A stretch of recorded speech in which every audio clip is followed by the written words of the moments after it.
In a world where we are 3D printing human organs, getting ready to colonize Mars and have existing prototypes of flying vehicles, well, it's pretty safe to say we've come a long way since T-Rexes and Velociraptors walked the earth. Or have we? You see, when my mum revealed to me that she was in love with another woman, I was over the moon for her that she found love and happiness again. But I realized that the world does not greet a difference to the norm with similar open arms.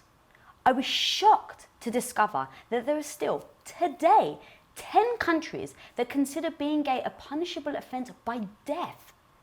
We may be light years ahead with technology, but today's generation is still facing archaic judgment, punishment, ridicule, and abuse when it comes to being different for their sexual preferences. Our sexuality and gender is assumed through birth, and any challenge to that is shamed. In the 21st century, we are still seeing so much hate spewed for being different that the LGBTQ community are bullied and cyberbullied more than double their heterosexual peers. And as a result, a staggering 41% of transgender people have heartbreakingly attempted suicide. So how do we stop this?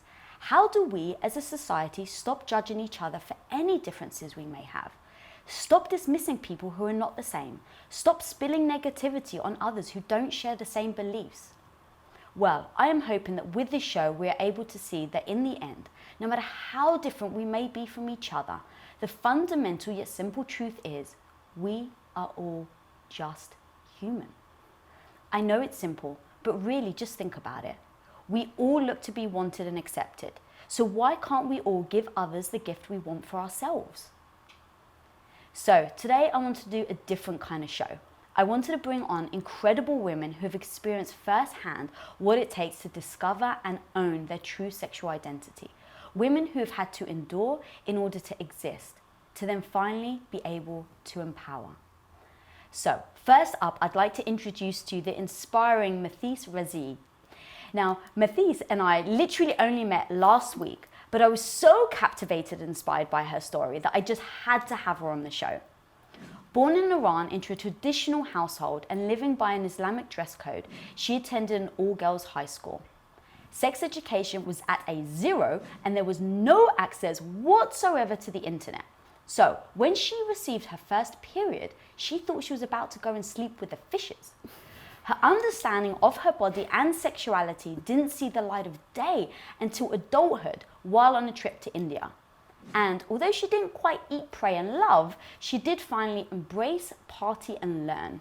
She embraced her curiosity, partied for the first time, and learnt what it meant to be free of family, cultural and social pressures. So finally realizing her truth, she took off her hijab, cut her hair and has since come out as a queer woman. Now, guys, her story isn't about race, and this isn't about judging another cultural belief. It's about recognizing that this woman was brave enough to look at her situation, judge that it wasn't right for her, and despite any backlash or consequences, she kept pushing in order for her to live her authentic life. And let's face it, isn't that what we are all striving for? I'd also like to introduce to you the resilient Nia Clark. Living in over 15 different foster homes, Nia had nothing but a trash bag of belongings to her name. Now, for any child, that would have been a tough existence. But as a transgender black woman, well, living on Elm Street would have been more like a dream compared to the homes she lived in. When she told her first foster mother she was really a girl, she responded by placing her in a mental institute for over 6 months and was only released on the condition that she stopped repeating it. But not letting that stop her from searching for her authentic self and owning it, she found herself calling her birth mother one day and telling her her truth. Her response? "You are mentally ill, you belong in foster care, I'm glad you don't live with me, you're going to die of AIDS." And then she hung up. But through adversity, she became an expert in survival. And that, guys, that became her superpower. From serving as a consulting producer on the Emmy-nominated MTV documentary Transformation to working at the Los Angeles LGBT Center with Elton John AIDS Foundation, her impact is certainly making the earth shiver. now a Herb Hampshire Point Scholar, child welfare consultant, direct care counsellor, trainer, and LGBTQ youth advocate. She is using her personal narrative to change the system from within, making it her mission to ensure that no more LGBTQ children are abused by the very people responsible for their care. So guys, welcome to a very special edition of Women of Impact. I'm Lisa Bilyeu, and I went from housewife to co-founding the billion-dollar company Quest Nutrition and now president of Impact Theory. Our mission with this show is to empower you and all women to recognise you really can become the hero of your own life. Welcome to Women of Impact. Welcome, ladies, to the show. Thank you. And thank you for that introduction. Ooh, that was amazing. That was great. So this isn't really a world that I know much of, but I feel so incredibly inspired by people like yourselves who are willing to own who they are, face adversity, push through, and be authentic to yourselves. And like that is so touching. And I think that there's so many lessons to be learned for anyone listening, whether it's they're struggling with the same things that you guys did, or just other struggles that have been put on them through their childhood. So I want to go back to the first memories you guys both had of where you felt like, what was the expectation put on you? And then when did you realize that actually that didn't feel authentically you?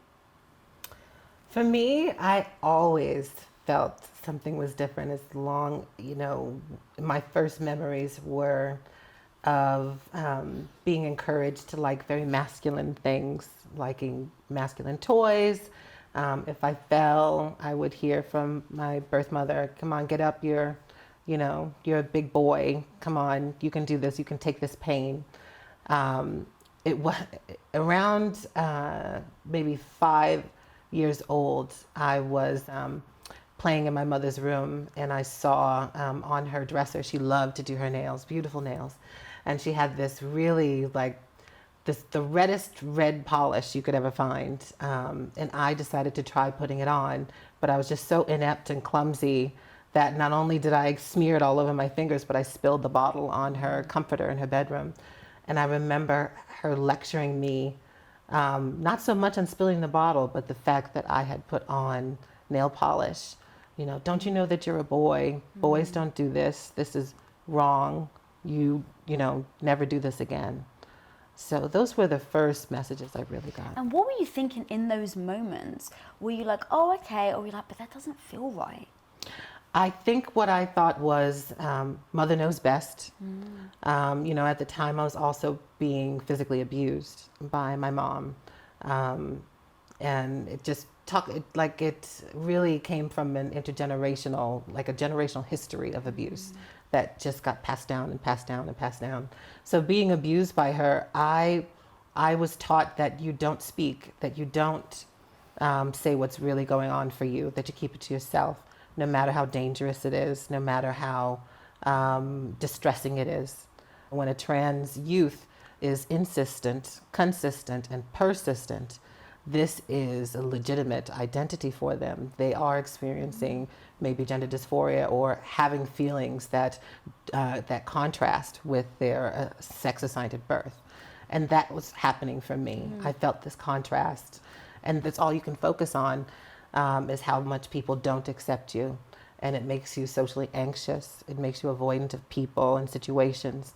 It makes you presume that no one is on your side, and everyone has some sort of comment that's disparaging or transphobic or misogynist. And so all of those things kind of came out for me as a young person, and all of that I'm talking about is really what transphobia is all about. And it stems from gender policing. It really stems from those early messages that we give to children where we say, this is for boys, this is for girls.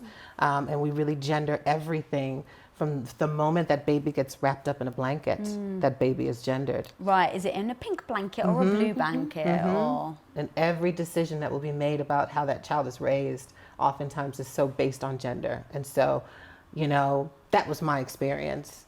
And when I didn't meet those expectations, it exacerbated the abuse.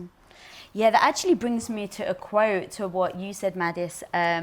It's Remember, gender is a label created by people. Labels like gender are used to help us figure out what to expect from one another. They aren't set in stone, and there is no right or wrong gender to have or express. So talk to me about that, about what you found, the stereotype was, or I guess the expectations were of you growing up in a very traditional, a Muslim family, but also as a female. Yeah, sure. So I didn't really have an opportunity to understand what is sexuality back in Iran. It was given. I was a woman, and there were so many do's and don'ts. Woman, as a girl, you don't speak with men, don't speak with your cousins, don't play with your male cousins. I was barely like 9 that I had to go start covering my body. So most of the things were just given, so I didn't really understand what is a sexuality. I was always different from the other women around me or the girls around me. I always wanted to protect my brother, which was in Middle Eastern and traditional family. It's the brother who is always taking care of the family and the sisters. When I backtrack right now, I understand that even back then, I wasn't just like the girl that they wanted me to be. But there were always places that I wanted to have my own role, myself. So at what point did you start to explore? So I know that, it was at the age of 19 that you went to India and first actually kind of let loose and started to experiment. Did you even think about it before that? As a child, you're told a certain thing, and when you don't feel it, you feel like either ashamed to speak up, or maybe you're wrong because you're not seeing anyone else around you that is similar to you. And so if you were seeing where every girl looked the same, had to wear, the fully clothed, and you didn't have Google, so you weren't looking at, what the rest of the world looked like, how were you perceiving that? So I didn't really know anything. I didn't really know about Google or how girls dress up. I used to watch some Disney movies, which is again is all like animation and cartoons, or Charlie Chaplin movies. So the movies which I wouldn't even be able to see the woman or how they dress up, or any sort of affection towards the woman. And I didn't really have so much time to think about my own sexuality. I always had some feeling towards women that now if I can backtrack it, I remember that the first time I went to a swimming pool in Tehran in Iran, it's just of course all women because everything is separate in Iran. I was so hyper, super excited looking at the woman and with the bikinis, and I didn't understand what it meant. I thought that this is just something everyone felt that way. Or when I was like the mixer was the massage was with the woman, I was all like goosebump and enjoying it. I didn't understand any of that. Now that I'm putting the dots backward, I just see that it was part of me. I was never straight. I never wanted to have that label of that I'm straight. So how do you take then those moments of confusion and then transition into the realization and then acceptance? For everyone, it's different. Yeah. We all go through our own understanding of self-acceptance. That is a universal experience that everyone endeavors to have. For me, it was really, I want to say, around the age of 16. And at that point, I had actually been in the system for a really long time, and I had been legally adopted by another social welfare provider. And at the time, I had really been synthesizing and thinking about synthesizing my identity, my gender identity. And so I came out to her and told her that I was a girl. And she said, "Oh, well, I accept you. I embrace who you are, but with one proviso. You can dress however you want, but it can only be in the house." And her excuses were, the neighbors will see, you'll get bullied at school. It was kind of every reason but me and my self-affirmation, me and my core identity. And so what I got from this was, settle, make concessions. Because at the end of the day, it's better than trash bags. At the end of the day, it's better than figuring out what next place I'll be kicked out of for being too effeminate. And so I said yes. And I did that at first, and I would just dress at home, and slowly but surely it just didn't feel okay to be at school without some article of feminine clothing. And so I just, over a period of several months, I just incorporated more and more feminine clothing into my wardrobe. And at first, my adoptive mother, she seemed supportive of that. But it was around just as I started my junior year in high school and I transferred to a different school that she took major issue. I had gone to the interview for the school fully dressed as the beautiful Vesuvius of a woman you see today. And I went as me. I wanted to start school as me. And I'd had that summer before to socially transition, and I was affirming myself. So she was not pleased at all. She brought me to Suffolk County Probate Court in Boston and sat me down with our attorney, and the two of them sat at a table across from me, and they proceeded to give me the following ultimatum.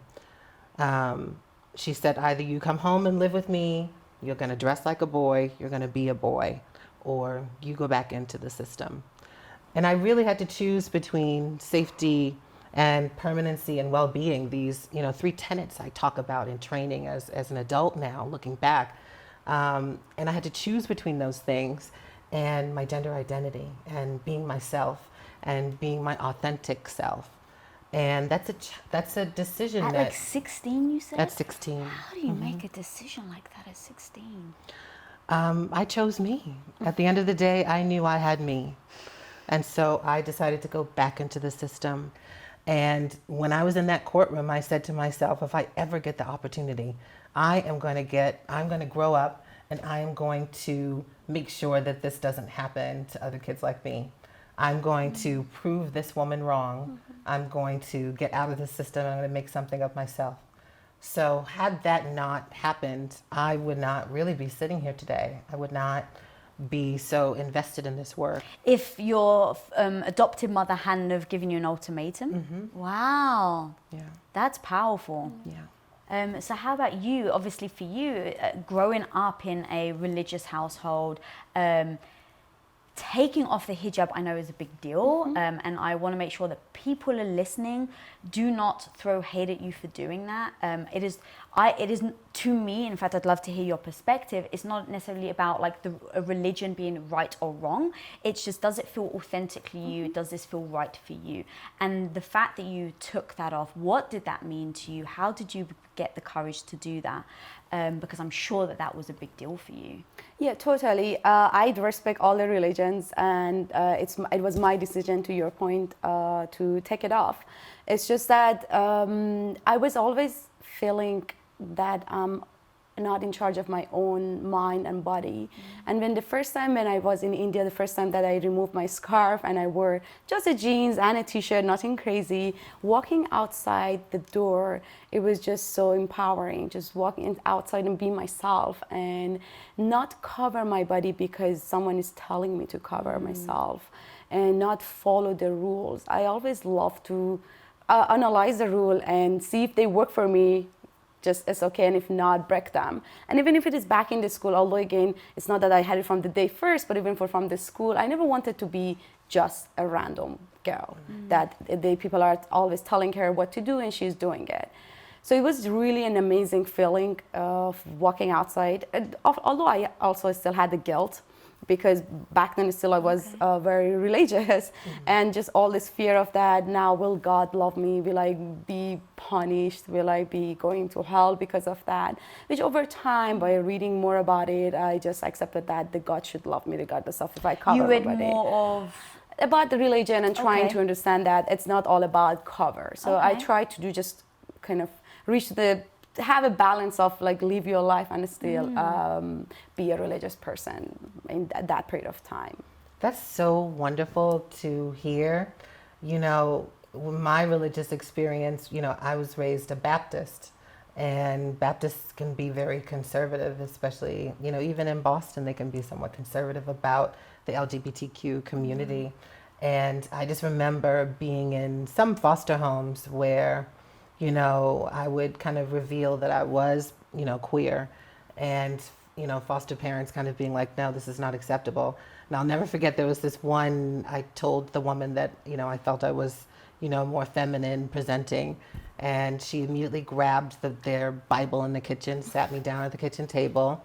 And this must have been like a special anti-LGBT version, because it had all of the scriptures that referred to homosexuality or trans folks in bold red print. Oh, wow. So we went through Genesis, Oh, we wow. talked about Adam and Eve, we went through Leviticus, we went through Corinthians, and it totally pushed me away from religion. It pushed me away from spirituality. And I had to do what you're describing, my own internal work, to get back to my own spiritual core and have my own understanding without all of the pretense, without all of the judgment. What really helped me to be more connected to myself was meditation. I know everyone talk about it, everyone is encouraging us to do it, but when I moved to US, although I live in different countries and I experienced life, I was finally living life in my own terms, but there were so many things, there was still something inside me which was not yet healed. And when I started meditating, when I came to USA, I got introduced to Zen meditation and I started meditating. I just finally found the inner voice of me, that it wasn't anymore about God or religion or energy or just like being straight or gay. And that's when I came out as a queer woman. And I clearly remember the day I came out to my sister. We were literally standing in a bakery, and she was like, this friend of yours, you guys are hanging out a lot, and what is it happening? You're continuously on the phone.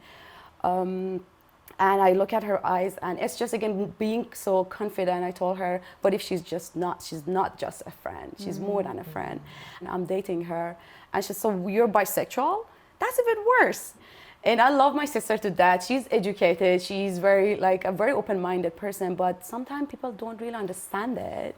And then when I explained to her that, what do you mean? This is my decision if I want to be with a woman or with a man.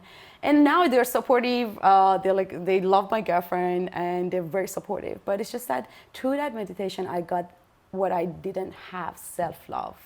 Through all my journey, I was always, although I wanted to break the rules and taboos, but I wasn't doing many of those just to be myself. And finally, I got that connection with myself through meditation. God, how important is that then, to kind of finally come out with confidence and tell people this is who I am? Like, does self-love have to come first before you come out, do you think? For me, I have the policy of fake it till you make it. Okay.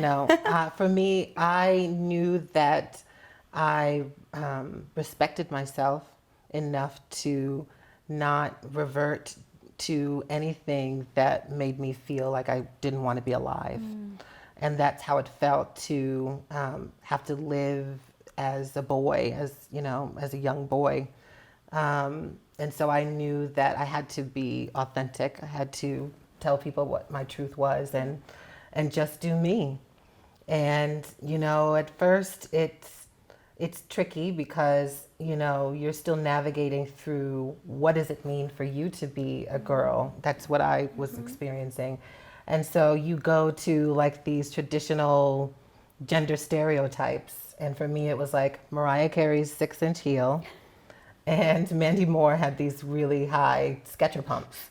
And I thought that a 16-year-old girl like me or a 17-year-old girl like me was supposed to wear those things. And, it's like going through a second adolescence, but we all go through adolescence at some point where we're trying to figure out how we got to the fashion and style that we incorporate to our lives today. Absolutely. And to your point, I had to go through that journey too. In Italy, when I was living in Rome, I really wanted to be the same as European woman, look really cool, dresses and high heels and makeup, which was very good. This was part of my journey. But until one day, after meditation, I shaved my head. And that was I think I've never seen myself as pretty as I was when I shaved with zero all my head. It's just because finally it was just me standing there and looking at myself. And it wasn't that people are telling me I'm pretty because of my hair. And that is why I'm talking about the connection that I love, that I went through that journey of trying to look exactly like society want me to look pretty, hot, with high heels and dresses, and finally wearing the flat shoes and the jeans that I want and the shirt that I want, and I still look very pretty because internally I am happy with who I am. It definitely seems like there is this evolution where it's like you're exploring, you're not quite sure. It's kind of like trying on clothes, right? You're like, does this suit me? I'm not quite sure. So like, is there a point where you feel like I'm finally me, or does it seem like an ever evolving thing? Because even for me, I'm always evolving, right? My personality is evolving. You look at a photo of me 10 years ago, my hair was in a bun, I didn't have this side thing, right? And discovering like new hairstyles, empowering myself. So it's always an evolution for me. Do you guys feel that's the same for you guys? For me, it is an evolution. You know, in the documentary I produced with MTV, I mentioned that the social transition, the idea of transitioning period for a trans or non-binary person, that it's not a before and after. People often assume that it's like, oh, well, what was your name before? Or can I see some pictures of you before? So as far as my gender identity is concerned, it's not about a before and an after, it's a through. And so my transition will be ever evolving. It will always be in existence. Now with sexuality, that being a different concept, who my attractions are, it started out, me really always having an affinity for boys and being attracted to boys. And since I wasn't accepted for being effeminate, I automatically assumed that the word that would connect to how I described that attraction would be gay. Since I couldn't be, I wasn't a girl according to society, and I was a boy, that this attraction would be described as me just being a gay boy who liked other boys. And then when I transitioned, or as I was transitioning, I never really, even in relationships, I never really felt like I was gay. It was never a word I ever connected to me or my identity. It just seemed to be fitting to describe my experience. And then around, the time I transitioned, I started identifying as straight because, in my authentic core was a woman, and I am a woman attracted to men. And, for all intents and purposes, most assume the general term is straight. But then I realized that my attractions weren't just to cisgender men or men who identify internally with the sex they were assigned at birth, that I also was attracted to trans men. And then it became a question of, well, does this mean that I'm bisexual? But wait a second. Bisexual, this would mean having an attraction to more than one gender, but I'm still attracted to men. How would I describe this experience? The greatest thing that has helped me on my journey is being a trainer, because I get to research new theories, new terminology, and I have finally found, terminology that connects with my experience as a woman of transgender experience. And for me, it's androsexual. Okay. So folks who are androsexual have a natural attraction to things that are masculine. So it could be a dick. It could be, a flat chest. It could be all of these things that are typically associated with masculinity. But it also could be a trans man that I have an attraction to. Then, there are all other terms as well, like gynosexual, and this would be for someone who has an attraction to feminine things or feminine people or women. And then there's ambisexual, which kind of describes that you can have an attraction to any or all of those traits. And so this eliminates the whole gay, bi, straight thing. How much does that make a difference? How much, and why do you think that makes a difference? I think it's more inclusive because, the terms gay, straight, and even bisexual, which is now more, by the bi community, is considering more of an umbrella term nowadays as opposed to this binary standard of attraction. It's removing this conversation around attraction to genitals, more about I'm attracted to a hairy chest, or I'm attracted to someone who has really nice facial hair. I'm attracted to, musculature, and things that are typically associated with more masculine bodies. It eliminates this whole, well, does that make you? Does that make you? By mentioning this, that this androsexuality, this, affinity for masculine things, you don't need to know much more than I like men. Yeah. Yeah, I think we all want to belong somewhere. It's like I hate labels and know that it's kind of necessary all at the same time, right? It's like putting a label on you means that you're being confined. People put labels on each other all the time. But then not having a label, like to your point, what you just said, is that you felt like, well, what am I? So you want to put a label to it, but at the same time, you don't want to trap people. Well, one of the reasons I think we put label on ourselves is just because society doesn't understand it. If I come and say that I'm queer, they're like, what does that mean? And in my own personal life, I made this decision that I want to be with women. I've been with men, I've been in love with men. It's not talking about attraction. I can be attracted to a man, I can be attracted to a woman. It is my decision because the way that I get connected with a woman, the way that I feel when I am with a woman, that is the reason I identify as queer or gay. But there's no label for that. It's just that if I decide tomorrow to date a man, I can totally do it. Yes. But do I want to? No. Yeah. My preference is to be with women. But the problem is with society, we need to use that label, something that they understand. And another thing as a lesbian I get normally, a lesbian label, is that who are you in the relationship? Are you the tomboy? Are you the boy? Are you the girl? And gender it's roles. just like the gender roles, it doesn't exist. It's I am who I am. Sometimes, yes, I want to take the heavy lifting. Sometimes I want to be as feminine as we want to call it, to just lay down and my girlfriend to bring breakfast to bed. So it just, we don't really define, when we met each other, we didn't talk about what role are you taking in our relationship. Like, what's interesting is that as a heterosexual in a heterosexual relationship, no one ever asks me. Yeah. And to be honest, sometimes I'm like, no, it's not always him that's making the final decision, just because he's the man. So it's interesting that I almost get a little offended that people just make an assumption. And then on the reverse side of it for you, it's kind of like people want to know, well, hang on a minute, who's this? And it's like, why does it have to be? What I always tell to my friends or people who are in my community, that you need to go out, come out, talk about it. We need to come and explain to people that, yes, I'm genderqueer, I want to be with a woman, and no, I'm not man or woman. I am who I am. I might dress up, I might decide to wear a heel and dress tomorrow, and maybe in 2 hours I decide to change and put a pants and like a hat. So it's just like discussing that and sharing with the people so they understand that it is possible to have no gender. Gender is, we talk about sexuality being on a spectrum, as gender is a spectrum as well. Does every woman wear makeup? And the answer is no.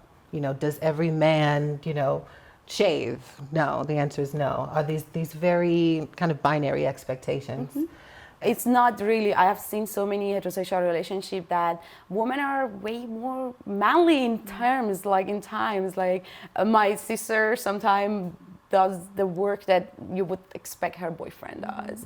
But it's just, even for the heterosexual relationship, it's not that woman, you always have to sit and look pretty and the man should do all the hard work. That's not the case. And I was going to say was, I don't know if you've ever heard of the term heterocentrism, this general perception from society, that is imposed on the individual that you would automatically be heterosexual and that you should do very heterosexual things. That actually works both ways.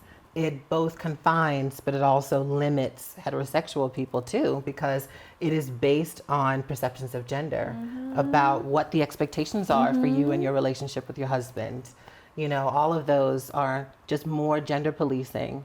And really, you think about it, it's really more male-dominated gender policing. It's really wrapped in misogyny. It's wrapped in that. And that's the thing. So let's talk about that, because it kind of seems like no matter what you decide, the lifestyle that you're living, or the gender that you choose, or the sexuality you lean towards, everyone has issues of the expectations, right? Even taking me and my relationship with Tom, the expectation was that I was going to be the stay-at-home wife. I grew up in a very traditional Greek family. So I was going to be the stay-at-home wife while the husband goes out, and I was going to look after the kids. And over time, I evolved. And so I didn't want to be a stay-at-home wife anymore. I didn't want children anymore. And so having to talk about that, and even me, it was so difficult for me to say that outwardly to my family, because everybody was like, well, what do you mean? Like, to them, to the Greek communities, like, that is what you're born for. As a woman, you were born to procreate, period. And so then for me to break out of that was like, I felt like I had to be brave and I had to take ownership.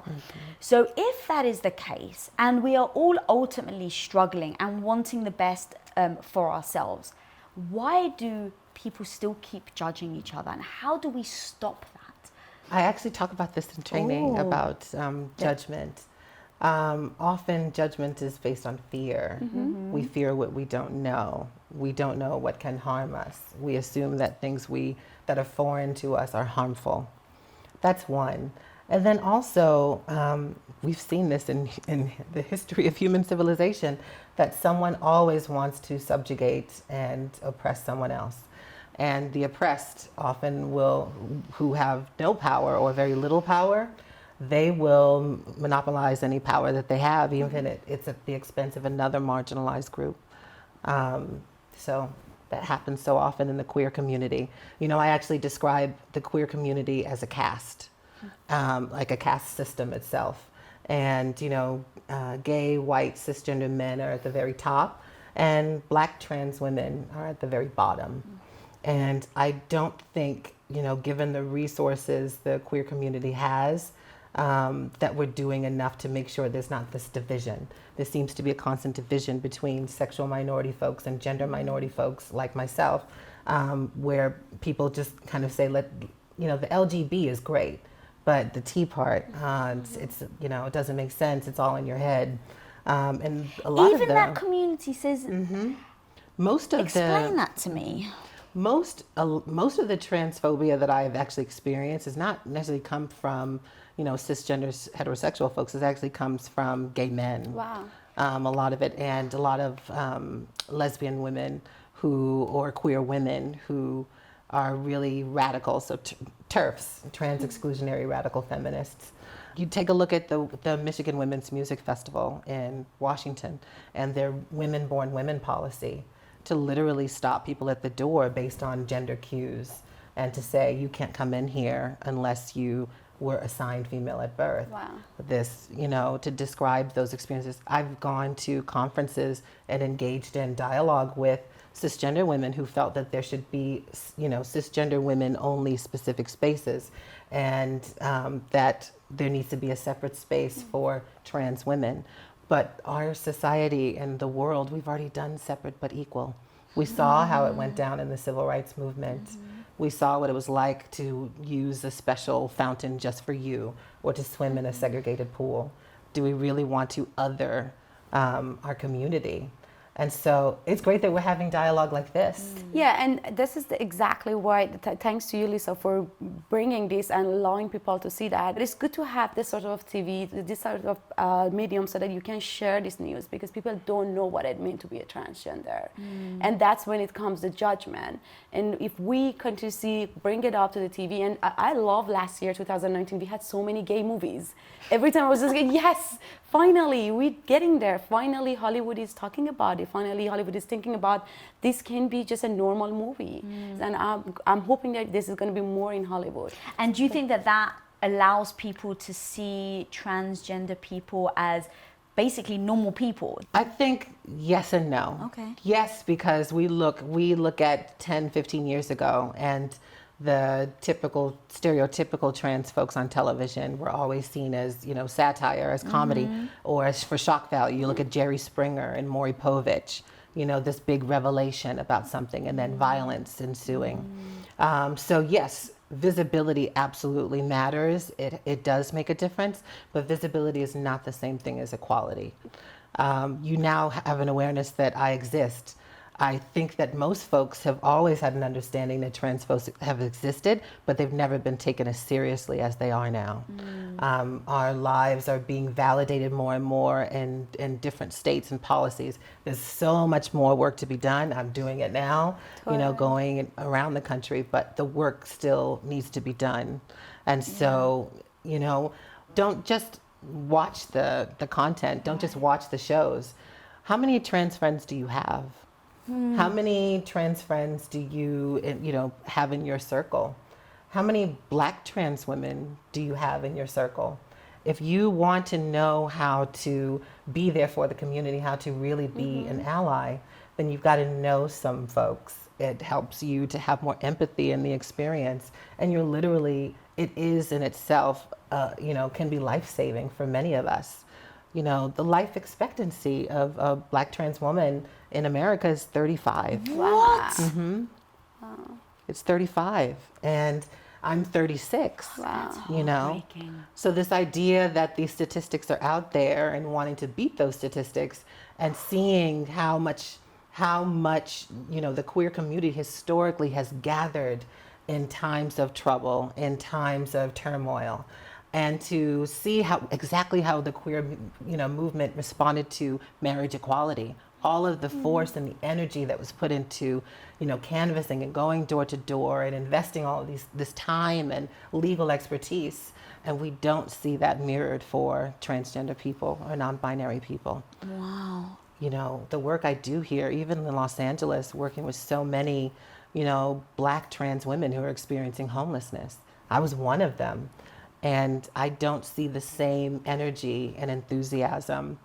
And I think that's not just the community, but I think it's the macro. I think it's the general message we're getting from our government as we see more and more of, trans folks' rights being taken away, and we're really being made to seem like we're mentally ill and that there's something essentially wrong with us.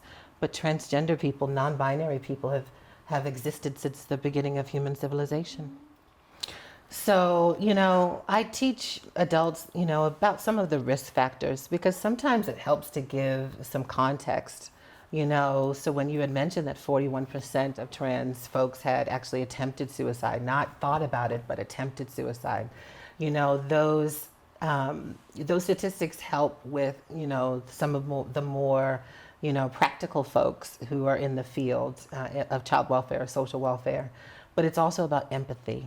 And I talk about this in training too, about tolerance versus acceptance. What you tolerate, it's kind of who you don't discriminate against. Whereas acceptance is who you include, and naming those names and being intentional.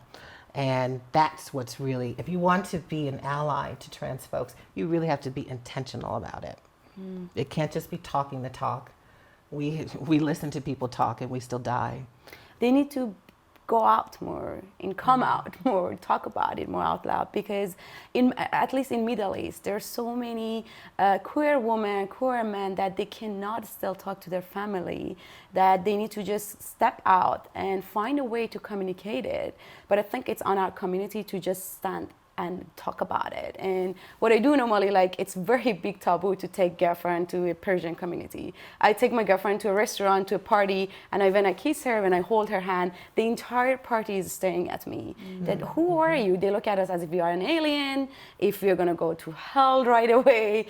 They don't understand us. It's just that's why I feel like visibility is gonna help, to just having us to be there and talking about it. It's just. I think you're right. I think for gender minorities, visibility is important, but safety is also paramount. Oh, totally. And so when it comes to safety, as I talk about in training, we don't, with trans folks, it's not so much about coming out, it's about disclosure. Because, when you come out as a trans person, it incurs risk. And sometimes, me having come out to folks, for instance, walking down the street and a guy walking up to me and asking me for a date or asking for my number, and me disclosing to them that I am trans, and it turning violent, or them threatening violence, or saying some really, throwing epithets at me. So safety is really important. It is absolutely vital for folks to come out because we cannot be what we cannot see. But just, with trans folks, there are some more, there's more complexity. There are more layers, but you're absolutely right. And like everyone has baggage, right? So it's like, even let's take my mom, she came out in her 60s, so she was brought up in a convent with nuns. So that obviously set a stage of the way that she would think. And so then finally coming out in her 60s as a divorced woman with 3 children, like it was the judgment that she feared the most, of how other people were going to see her. And even when she disclosed it to me, my brother and my sister, when she finally told us, she was petrified, like she was shaking. And I was like, Mom, like I was so happy for her. And I was like, Mom, are you okay? And she's like, I didn't want you to disown me.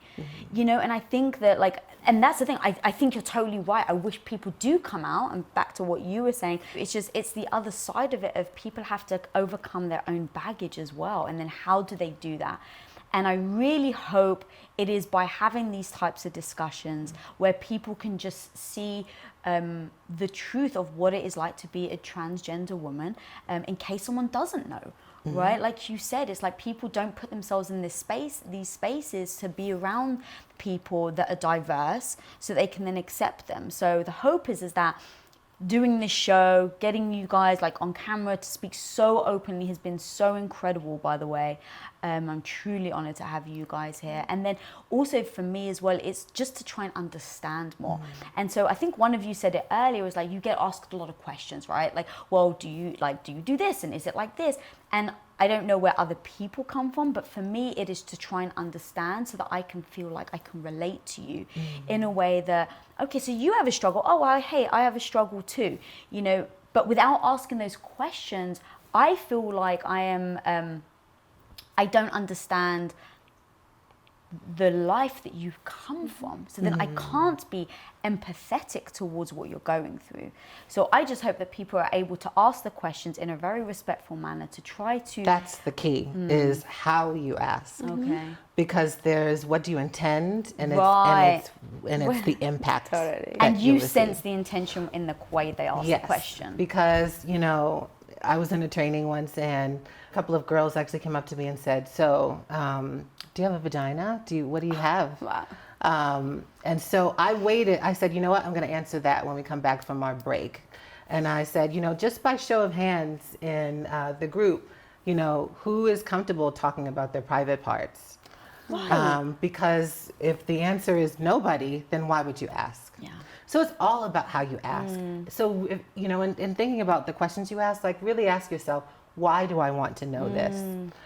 Is it general curiosity? Do I want to know the mechanics or how the parts work? Even when talking about sexuality and attractions, asking for descriptors around that. It's all in how you ask. And at the end of the day, some stuff is just none of your business. Like you said, you would never go up to a random person and ask them about their private ever. And something I get often is that when men ask me, so you date women? And I'm like, yes. And they were like, well, how did it happen? Why? And I'm like, well, this is my preference. And this is the comment I get. You didn't find the right man, or in a way they're saying right penis. And I'm like, not really. I think I've tried too many to just know that I'm not into it anymore. But this happened often. It's just when the men are speaking with me, they always consider that you didn't find the right person. If you sleep with me, I can help you to change your mentality, this is not genuine. Like, you're not coming and asking me, why do I choose to be with a woman? You are trying to flirt with me and trying to prove me that I'm wrong. I'm not interested into women because I'm just doing this only because I didn't find the right person. Yeah. Wow, guys, I could keep going forever about this. Again, thank you so much for coming on the show. Before we leave, I want to ask, where can people find you guys, and then what is your superpower? So folks can find me on Instagram at n.i.a.clark. I'm also on Facebook, so Nia Clark on Facebook. So come find me. My superpower is my armor, My armor is love. I have a lot of love for young people. Young people imbue me with this sense of hope, that things are not just going to get better, but are getting better. And being around them, I want to be around the change that they want to see in the world. That's beautiful. Love it. I'm in Instagram, Mahdis, Mahdis, Rezaei 7. You can find me in Facebook or LinkedIn too. My superpower is my energy. I always feel like my energy is overflowing inside me, but everywhere I go, I feel like continuously I'm having that connection between the energies. My energies are getting transferred between the people. And people often ask me, just where do you bring it from? Where is it coming from? I'm like, I don't know, it's just inside me. It's always overflowing. That's amazing. Well, guys, I was going to think, how do I end this episode? And really the only way I can end it is with an incredible quote that actually Mahdis also said. Think of yourself as a puzzle. There are thousands of little pieces which make up who you are. Your sexuality, gender, identity, and gender expression these are just 3 parts of that puzzle. But without them, your picture would be incomplete. Remember, realizing your LGBTQ doesn't change who you are, it just fills in some of the blanks. Until next time, guys, go be the hero of your own life. Peace out. Thank you. What up, guys? Lisa here. Thanks so much for watching this episode. And if you haven't already subscribed, click that little button right in front of you. Click, click, click away. We release episodes every Wednesday, so be sure to get notified. Till next time, go be the hero of your own life.